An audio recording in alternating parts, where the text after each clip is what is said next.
नमस्कार, मैं हूं निशा। आप देखना शुरू कर चुके हैं एनजेपी हरियाणा। दोस्तों, आप में से अधिकांश ने बास्केटबॉल पोल पर लटकते हुए एक किशोर युवा की वजनी पोल गिरने से हुई मौत का दर्दनाक दृश्य देखा होगा। आज हम उसी पर चर्चा करेंगे।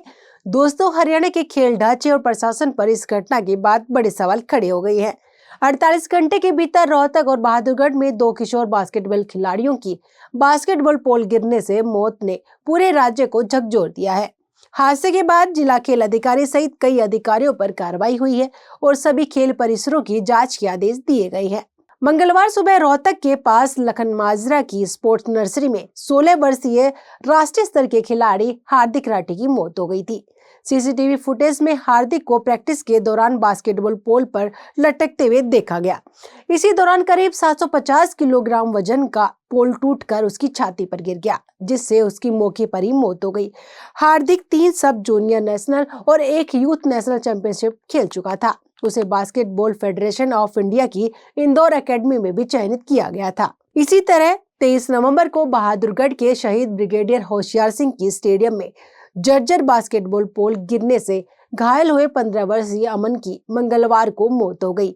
इससे पहले भी खिलाड़ियों ने स्टेडियम की खराब हालत को गंभीर समस्या बताया था। मुख्यमंत्री नायब सिंह सैनी ने दोनों खिलाड़ियों की मौत पर गहरा दुख व्यक्त किया और दोनों परिवारों को 5-5 लाख रुपए आर्थिक सहायता की घोषणा की है। लेकिन दोनों ही परिवारों ने अपने जो सपूत खोए हैं, उस नुकसान की भरपाई तो इन 5 लाख रुपए से नहीं हो सकती।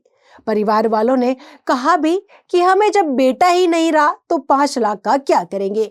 अमन के पिता ने यह भी आरोप लगाया कि अस्पताल में उनके बेटे को ट्रेनी डॉक्टर के हवाले कर दिया गया और जब वे घर आ गए तो उनको फोन आया कि डॉक्टर ने कहा कि खून की जरूरत है। इसके बाद अमन के घर वालों ने भाग दौड़ कर भारी मात्रा में खून जुटाया और डॉक्टर को दिया, लेकिन आधे घंटे के बाद उनके बेटे को मृत घोषित कर दिया गया। अमन के पिता का कहना है कि वह खून किसको चढ़ाया, इसका हिसाब तो दे दो, लेकिन किसी के पास इसका कोई जवाब ही नहीं था। इस प्रकार की बातें सिस्टम पर सवाल खड़ा करती हैं।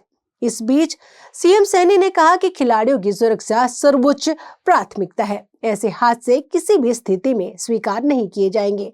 सीएम ने सभी जिला खेल अधिकारियों को संपूर्ण निरीक्षण, मरम्मत और सुरक्षा ऑडिट करने के निर्देश भी दिए। हादसे के बाद सरकार तुरंत हरकत में आई है और रोहतक के जिला खेल अधिकारी अनूप सिंह को निलंबित किया गया है। लाखन माजरा की पूरी स्पोर्ट्स नर्सरी को सस्पेंड कर दिया गया। खेल उपकरणों की सुरक्षा की जांच के लिए कमेटी गठित की गई है। हरियाणा ओलंपिक संघ ने 3 दिन तक खेल आयोजन स्थगित कर दिए गए हैं। खेल मंत्री गौरव गौतम ने बड़ी कार्रवाई करते हुए रोहतक और झज्जर के जिला खेल अधिकारियों को सस्पेंड कर दिया। 22 जिलों के स्पोर्ट्स अधिकारियों को स्टेडियमों की जर्जर हालत की रिपोर्ट देने के निर्देश दिए। पंचकुला के ताऊ देवीलाल स्टेडियम में आपात बैठक बुलाई गई। रोहतक व बहादुरगढ़ की घटनाओं के बाद अन्य जिलों में भी खेल परिसरों की जांच की गई है। गुरुग्राम के नेहरू स्टेडियम में पोल व बोर्ड सुरक्षित मिले, लेकिन फर्श पर खुरदरापन और उभार दिखाई दिए। करनाल के कर्ण स्टेडियम में जंग लगे पोल पाए गए, लेकिन अधिकारियों ने हादसे की आशंका से इनकार किया।